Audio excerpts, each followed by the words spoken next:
बिस्मिल्लाहिर्रहमानिर्रहीम। अस्सलाम वालेकुम नाज़रीन, आप यूट्यूब चैनल देख रहे हैं। मैं इमरान खान हूँ। कराची में बहुत ज़ोरदार किस्म की बारिश हुई है और बारिश में एक मरतबा फिर इंतज़ामिया का पोल खुल गया है।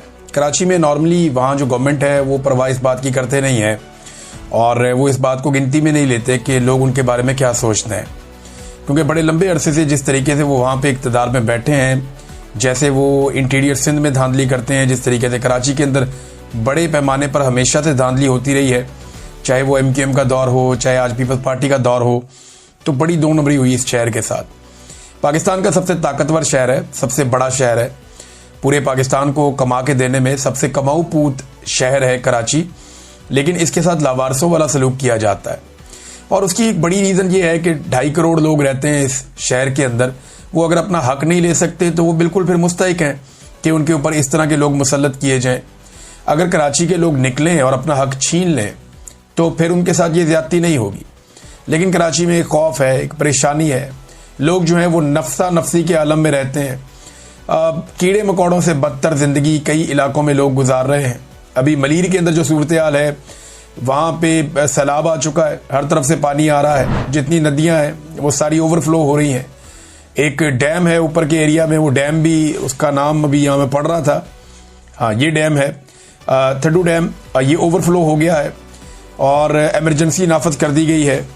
तो कराची में बैड गवर्नेंस एक के बाद एक मसाइल पैदा करती है और ये अब से नहीं हो रहे, ये हम गुज़िश्ता एक दहाई से देख रहे हैं कि जब भी, बल्कि इससे भी ज़्यादा टाइम हो गया है, 15-1 साल से हम देख रहे हैं, ख़ास तौर पे परवेज़ मुशर्रफ का दौर ख़त्म होने के बाद से, कि कराची शहर में ज़रा बारिश होती है पूरा शहर डूब जाता है और ऐसा लगता है कि प्लानिंग के तहत इस शहर को डुबोया जाता है। जितने भी पानी के रास्ते थे कराची में भी यही हुआ, वहाँ पर चाइना कटिंग कर दी गई, नालों के ऊपर जो है वो तामीरात कर दी गई और फिर कराची का पूरा नक्शा बदल दिया गया। ये परवेज़ मुशर्रफ के दौर में भी हुआ, उसके बाद भी हुआ और अब पूरा कराची जो है वो नतीजा भुगत रहा है। कराची के लोग अपने हक के लिए निकले नहीं, कभी तकड़े तरीके से अपने हक के लिए अगर निकलें तो इस माफिया से कराची के लोग जान छुड़वा सकते हैं। लेकिन हालात आपके सामने है। जबकि पंजाब में जो हुकूमत है उसकी हिकमत अमली का अंदाज़ा आप यहाँ से लगाएं कि इन्होंने खैमा बस्ती लगाई कि यहाँ पर हम लोगों को रखेंगे। अच्छा, हुकूमती खैमा बस्तियों के अंदर एक प्रॉब्लम आ रहा है और वो लगातार आ रहा है। हुकूमत खैमा बस्ती लगाती है टिकटॉक बनाने के लिए। ये सरकार आएगी, जो ख़वातीन आएंगी जो हुकूमत में इस वक्त मौजूद हैं, जिन्हें बिठाया गया है, वो आएंगी, आकर अपने टिकटॉक्स बनाएंगी और वो चली जाएंगी। या DC आएगा, AC आएगा, ये लोग अपने टिकटॉक्स बनाएंगे और चले जाएंगे। तो एक आर्जी किस्म की एक खैमा बस्ती लगाई जाती है, उसके अंदर लोगों को लाकर रखा जाता है। लेकिन जैसे ही वहाँ टिकटॉक मुकम्मल हो जाते हैं तो वहाँ खाना देना बंद कर देते हैं। इसके बाद नतीजा ये निकलता है कि लोग वहाँ से वो जगह छोड़ देते हैं और जो लोग वहाँ मौजूद रहते हैं वो बेचारे खाने का बंदोबस्त कहीं और से करते हैं। कई सरकारी कैंप्स ऐसे हैं जहाँ पे खाना प्राइवेट NGOs दे रही हैं और उन्हें मना किया गया है कि आपने अपना लोगो इस्तेमाल नहीं करना, अपना मोनोग्राम इस्तेमाल नहीं करना, आपने अपना बैनर या पोस्टर नहीं लगाना, आप पंजाब सरकार के खाते में इसको डालें। अब ऐसी नाकस मनसूबाबंदी इन्होंने की है कि चंद जगहों से ये रिपोर्ट आ रही है और विजुअल्स बाकायदा हमने देखे सोशल मीडिया पे कि जहां खैमा बस्तियां हुकूमत ने लगाई वहां पे भी पानी भर गया। यानी आप महफूज जगह पे, महफूज मकाम पे लगाते हैं ताकि ये एरिया महफूज रहेगा, लोगों को हम यहां पे लाकर रखेंगे, लेकिन वो एरिया भी जो है वो रहने के काबिल नहीं है। साइंसी बुनियादों पर जो इंतजामी फैसले है वो करने की काबिलियत नहीं है मौजूदा एस्टेब्लिशमेंट में, जो ब्यूरोक्रेसी है उसमें। और हुकूमत तो बिल्कुल ही आपको पता है फारिग लोग हैं, नकम्मे लोग हैं, इनको लाके इक़्तिदार में बिठा दिया गया। इनके फरिश्तों को भी इस मर्तबा उम्मीद नहीं थी कि इन्हें हुकूमत मिल सकती है, लेकिन हुकूमत में लाके इनको बिठा दिया गया। पाकिस्तान में इस वक्त हालात ये पैदा हो गए हैं कि हफीज पाशा साहब एक सीनियर जो हैं वो इकोनॉमिस्ट हैं, उन्होंने बड़े वसूख के साथ ये बात की कि 50% से ज्यादा हो जाएगी गुर्बत की शरह पाकिस्तान में। अच्छा, ये जो गुर्बत की शरह बताते हैं ना, ये गुर्बत की लकीर से नीचे रहने वाले लोग हैं, जो बिल्कुल ही बेड़ा गर्क हो गया, वो रोटी के लिए तरस रहे हैं जो लोग। तो पाकिस्तान में 50% से ज्यादा इस सैलाब के बाद गुर्बत की लकीर से नीचे लोग चले जाएंगे। ये हालात पैदा हो गए और ये हालात इनकी नाअहली की वजह से पैदा हुए।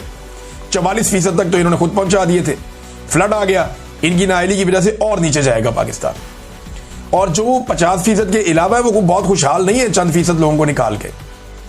मिडिल क्लास रुल गई है, लोअर मिडिल क्लास वो भी रुल गई है, अपर मिडिल क्लास जो है उसकी भी क़ुव्वत खरीद मुतासर हो गई है। ये सिर्फ अलीट जो है वो इस वक्त सर्वाइव कर रही है, या अपर मिडिल क्लास जो है वो कुछ हद तक सर्वाइव कर रही है। बाकी तो परेशानी है। अब हालात ये हैं कि जो चावलों की फसल पाकिस्तान की तबाह हुई है, उससे पाकिस्तान को जो एक्सपोर्ट्स के अंदर कमी आएगी। जो चावल पाकिस्तान बाहर भेजता है वो $3 अरब है। ये बहुत बड़ी अमाउंट है। फिर टेक्सटाइल के अंदर जो पाकिस्तान को नुकसान होगा कपास की वजह से, जो फसल हमारी तबाह हो गई, वो लगभग $2 से $3 अरब का है। और इसके अलावा ये बताते हैं कि बाहर से आपको कपास मंगवानी पड़ेगी जिसको आप अपनी टेक्सटाइल में इस्तेमाल करेंगे, तो उसका आपको इंपोर्ट बिल पड़ेगा।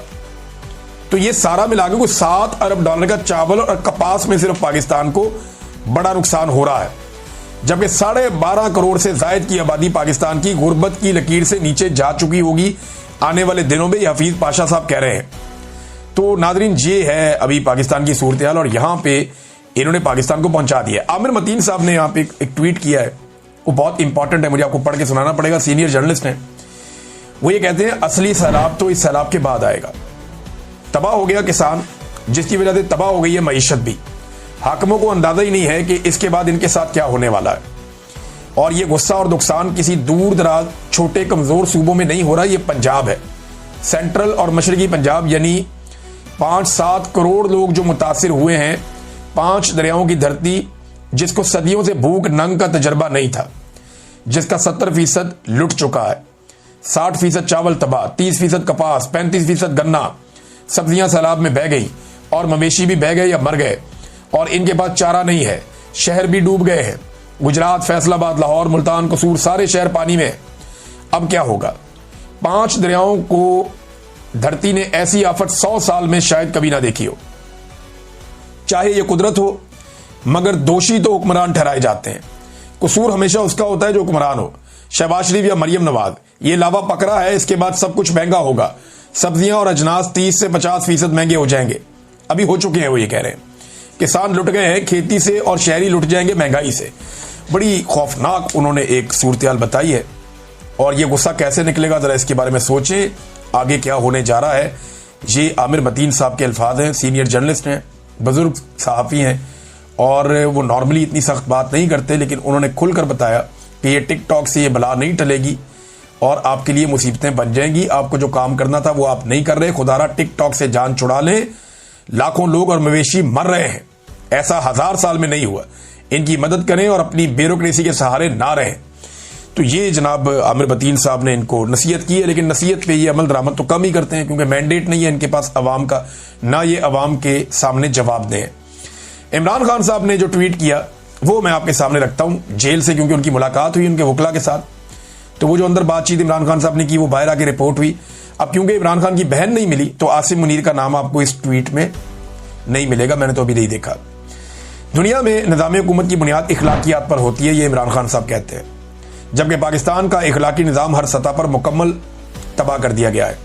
जमहूरियत का हुस्न भी इखलाकियात है, लेकिन आसिम ला के तहत मौजूदा निज़ाम में इखलाकियात की पस्ती के तमाम रिकॉर्ड टूट चुके हैं। ये नाम आ गया जी आसिम मुनीर साहब का। कुरान पाक में बारहा